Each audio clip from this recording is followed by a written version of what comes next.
La vengeance des Templiers. Après avoir brièvement retracé le procès fameux et le supplice des chevaliers du Temple, l'auteur fait voir les héritiers occultes de Jacques Mollet tramant dans l'ombre, 6 siècles durant, le complot vengeur dont l'explosion, plus terrible encore que tardive, ne fut rien moins que la Révolution française. L'Allemagne surtout paraît la pépinière des Illuminés, le point de ralliement des sectes. De puissants seigneurs, avides des révélations d'outre-tombe, comblent de bienfaits quelques mystiques de bonne foi qui leur disent « mon fils », et surtout de nombreux charlatans qui les bernent et les exploitent. Puis de mystérieuses sociétés se forment et se recrutent de toutes parts. Vézo, professeur à l'université d'Ingolstadt, fonde ses Aréopagites, la curiosité publique s'en mêle et la vogue leur est acquise pour un temps. Swedenborg dogmatise en Suède. Schroepferré évoque Leipzig. Jung-Stilling divague d'un autre côté. Descartausen enseigne à Munich les plus hautes spéculations de la magie numérale de Pythagore. Lavater, le théosophe zurichois, fait le voyage de Copenhague pour participer au mystère de l'école du Nord.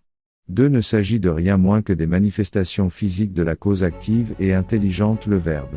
Par intervalles, pour se faire la main, les théurgistes danois évoquent Saint Jean, Moïse, Élie, sans relater le moindre personnage de l'un et l'autre testament. Enfin les adeptes abondent et ce serait folie que de prétendre les énumérer au complet. De tous ces illuminés, il en est peu de bons, beaucoup de médiocres et plus encore de détestables. D'eux sans faux que les meilleurs semblent eux-mêmes exempts de tard ou de ridicule. Cette école de théurgie, où l'on accomplit de si séduisantes merveilles, compte un peu partout ses analogues. Chose inouïe. Une lettre du baron de Libidorf à Saint-Martin, en date de décembre 1793, nous apprend qu'une cour du Nord, autre que celle de Copenhague, gouverne depuis longtemps d'après des inspirations spirites. Son cabinet des ministres ne fait pas un pas sans consulter les fantômes. Pour nous, notre but est de faire voir la fille du temple proscrit, cette maçonnerie occulte, insaisissable et multiforme, se déguisant derrière les 1000 sectes d'illuminés qu'elle a su grouper autour d'elle, et préparant dans l'ombre, peur face et néfaste, elle aussi, la réplique vengeresse et souveraine aux bulles de Clément V comme aux ordonnances de Philippe le Bel. Tous se croient appelés à faire une révolution, tous la préparent. La terre souffre. Un nouveau fléau la tourmente. La nature gémit, la société se décompose. Ainsi finira elle-même la secte des Illuminés. Or, tandis qu'enivrée, bercée au charme de ces grands seigneurs de l'occultisme, la haute société parisienne s'abandonnait en leurs bras, du geste vaincu de la femme qui se donne, Saint-Germain, le premier, organisait en silence les clubs tapageurs du lendemain, et fécondait de son or intarissable la future émeute, propre à ébranler le pouvoir d'un roi, par la violence. D'autre part et ensuite, l'infernale prévoyance du divin Cagliostro ourdissait l'intrigue du collier, préparant à petits soins le scandale, propre à ruiner l'honneur et le prestige d'une reine, par le soupçon. Le grand Coft n'eut pas de peine à s'insinuer dans le monde de la cour, il créait à cette époque sa maçonnerie égyptienne, dont la petite princesse de Lamballe agréait sa maîtrise, par ordre express de Marie-Antoinette. Pauvre reine. Sa confidente, son intime amie était d'ores et déjà marquée, stigmatisée du signe secret de Cagliostro, L. P. D, initiale dont interprétation, comme s'il se fût agi d'un hiéroglyphe de la Kabbale, présentait 3 sens.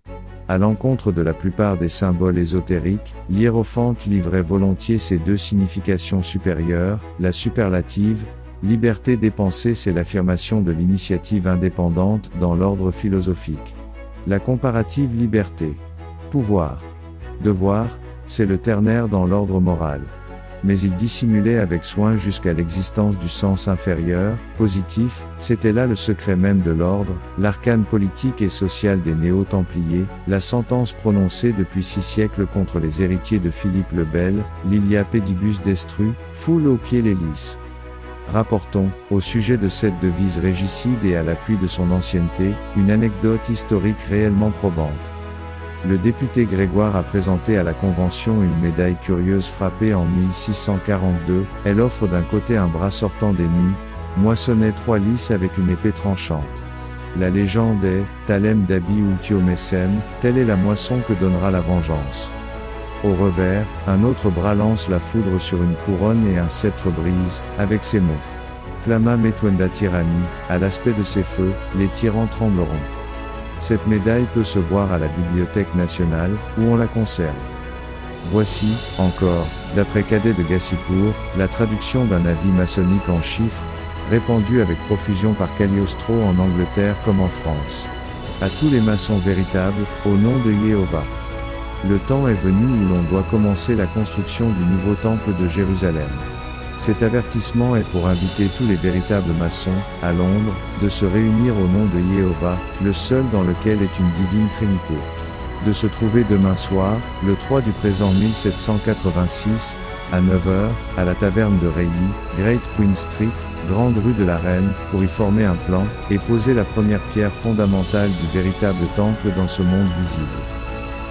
Pour ceux qui connaissent les symboles maçonniques du temple de Salomon, de la mort d'Adoniram et de sa résurrection future, j'estime que cet avis est clair.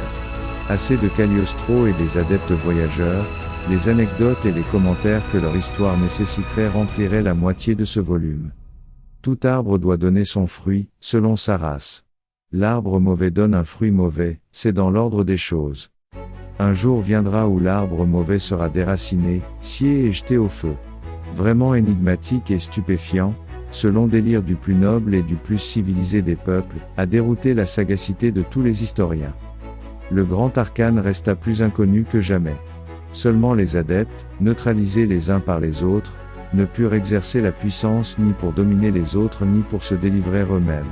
Ils se condamnèrent donc mutuellement comme crêtes et se voient les uns les autres à l'exil, au suicide, au poignard et à l'échafaud. Laissons pour l'instant Cazotte et son procès. Soulignons le travail de l'abbé Constant. En 1819 il écrit le livre des sociétés secrètes en Allemagne, de la secte des Illuminés, du tribunal secret. Intéressons-nous maintenant au bonnet rouge et nous avons vu en 1793 devenir l'emblème des Jacobins.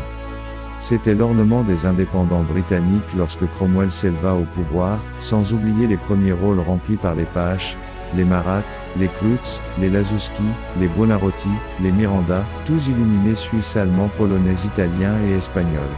Les empereurs Joseph II et Léopold qui avaient pénétré les secrets les illuminés furent victimes de l'Aqua Tofana.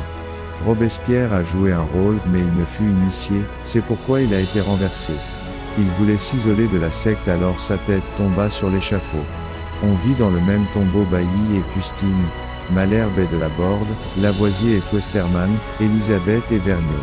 On vit disparaître sous la faux des illuminés triomphants tout ce qu'il y avait de majestueux et de sublime. Il ne reste pas plus que la bande noire. Après leur triomphe les illuminés se divisèrent, une partie se retira aux Jacobins et l'autre à la Convention. Cette ligue d'illuminés, de voyants invisibles, menace plus que jamais nos propriétés et nos vies. Le livre de sang est ouvert, on y inscrit des noms, et 100 000 assassins qui ont juré de n'épargner ni leurs parents ni leurs amis sont en mouvement. Jacobin vient de Jacobus Mollet. Ces conspirateurs avaient fondé une loge Jean-Jacques Rousseau. Jacobinisme était déjà nommé de longue date, écoutons Cadet de Gassicourt. Pour admettre à leur vaste projet que des hommes sûrs, ils inventèrent les loges ordinaires de la maçonnerie sous le nom de Saint-Jean, de Saint-André.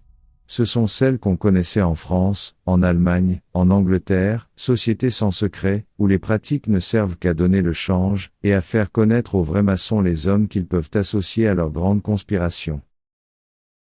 Ces loges que je pourrais appeler préparatoires, ont un but d'utilité réelle, elles sont consacrées à la bienfaisance, les vrais Templiers ou Jacobins ne tiennent pas loge.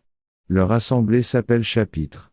Il y a 4 chapitres, un dans chaque ville désigné par Jacques Mollet, composés chacun de 27 membres. Leur mot d'ordre est Yakin, Bouze, Mac, Benac, Adonné 1314, dans les lettres initiales sont celles de Jacobus Burgendu Moral Bit Anno 1314. Ainsi les héritiers de Jacobus ou de Jacques Mollet, les descendants et continuateurs de ces bandits que le Moyen-Âge a nommés les Jacques, c'est sous le nom de jacobinisme qu'ils exaltent et propagent leur doctrine. C'est le Luxembourg que l'Assemblée nationale avait attribué comme résidence à Louis XVI, mais les Jacobins ne sauraient tolérer que l'héritier de Philippe le Bel trouve dans ce palais un asile décent à sa majesté méconnue. C'est une prison qu'il faut à leur vengeance, et quelle prison ? Le temple, la monarchie profanée, terrassée, les Jacobins se tournent contre le catholicisme. La haine des néo-templiers ne s'était pas assouvie au spectacle de Philippe le Bel puni dans la personne de Louis XVI. Les églises fermées et dévastées. Tous les biens de l'église mis sous séquestre. Empruntons à Eliphas Lévy une anecdote de la Révolution française. Le roi était au temple et l'élite du clergé français en exil ou à l'abbaye, alors des hommes inconnus organisèrent le massacre. Un personnage hideux, gigantesque, à longue barbe, était partout où il y avait des prêtres à égorger. Voilà pour les Templiers. Voilà pour la Saint-Barthélemy. Et il frappait avec rage, il était rouge de sang de la tête aux pieds, il jurait avec des blasphèmes épouvantables qu'il ne se laverait qu'avec du sang. Il prit du sang royal plein ses deux mains et dit d'une voix terrible, « Peuple français, je te baptise au nom de Jacques et de la liberté. »